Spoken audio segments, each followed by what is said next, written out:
बात कह रहे हैं बड़ी खतरनाक है। वो कह रहे हैं हम दूसरे भाषा युद्ध के लिए भी तैयार हैं। हमारे ये तमिल भाषा और उसकी अस्मिता का सवाल है, इस पर कॉम्प्रोमाइज नहीं। देखिए, क्या वो कौन सी ख्याली दुनिया में है।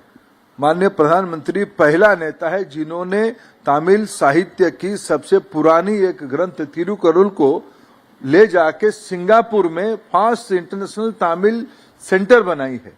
काशी तमिल संगमम, सौराष्ट्र तमिल संगमम जैसे एम्बिशियस एस्पिरेशनल प्रोग्राम करके आज देश भर में तमिल भाषा को एक नए सिरे से प्रस्थापित किया जा रहा है।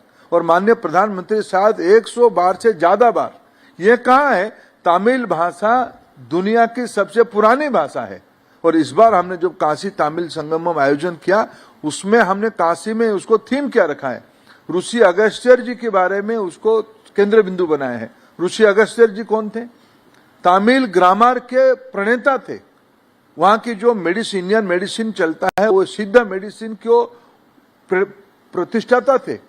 इसलिए स्टालिन जी की ये बयानबाजी यार, उनकी सहयोगी बयानबाजी विशुद्ध राजनीतिक और अपने निहित हितों को प्रस्तापित करने की एक प्रयास है।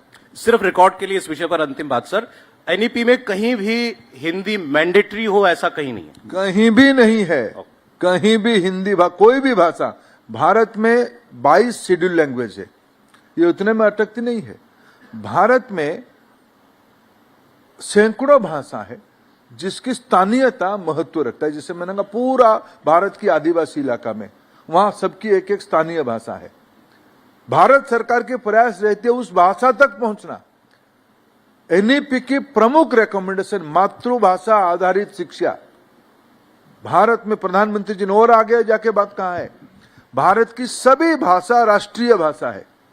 ये जो विषय विवाद चल रहा है ये समय आगे बदल चुका है। 60-70 दशक से आज हम 21वीं सदी के तीसरे दशक में है। आज भारत की टेक्नोलॉजी देखिए, मैं आपको कहूं, इसीलिए हमने एनईपी में मातृभाषा आधारित शिक्षा इसीलिए कहा गया है। मैं आपको दुनिया की 3-4 बड़े-बड़े टेक्नो इकोनॉमी सुपर पावर को याद दिलाता हूं।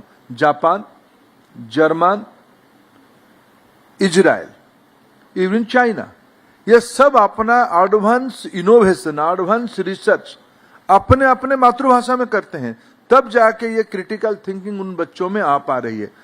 प्रधानमंत्री जी की नेतृत्व में जो नेशनल एजुकेशन पॉलिसी इंप्लीमेंट हुआ है उसके मूल उद्देश्य है भारत के बच्चों में आत्मविश्वास भरना, अपना क्रिटिकल थिंकिंग की कैपेसिटी बढ़ाना, डिजाइन थिंकर बनना, डिसरप्टिव डिसीजन मेकर बनना। इसीलिए सबसे वैज्ञानिक पाथवे है अपने मातृभाषा में चीजों को समझना। फिर जिसको ग्लोबल मार्केट में जाना है, इंटरनेशनल मार्केट में जाना है, वो जो भी भाषा पढ़े। भारत में तो सीबीएसई अनेक विदेशी भाषा को भी पढ़ने का अनुमति देता है। इसलिए जब हम अगर स्टालिन जी को इंग्लिश भाषा मंजूर है, पड़ोस की तेलुगु भाषा मंजूर नहीं है, कन्नड़ भाषा मंजूर नहीं है, दक्षिण की भाषा में कह रहा हूं, मलयालम भाषा मंजूर नहीं है, तो इनकी थॉट प्रोसेस को मैं क्या कह पाऊंगा। डेमोक्रेसी में मैं धैर्य के साथ उस थॉट प्रोसेस को भी समझाने का कोशिश कर रहा हूं। वो गाली गुलस पे उतर रहे, एक उत्तेजक बात, अस्थिरता की बात कहते हैं। अब सर इंतजार करते हैं आपकी आज की बात का जवाब उनकी तरफ से आएगा जरूर।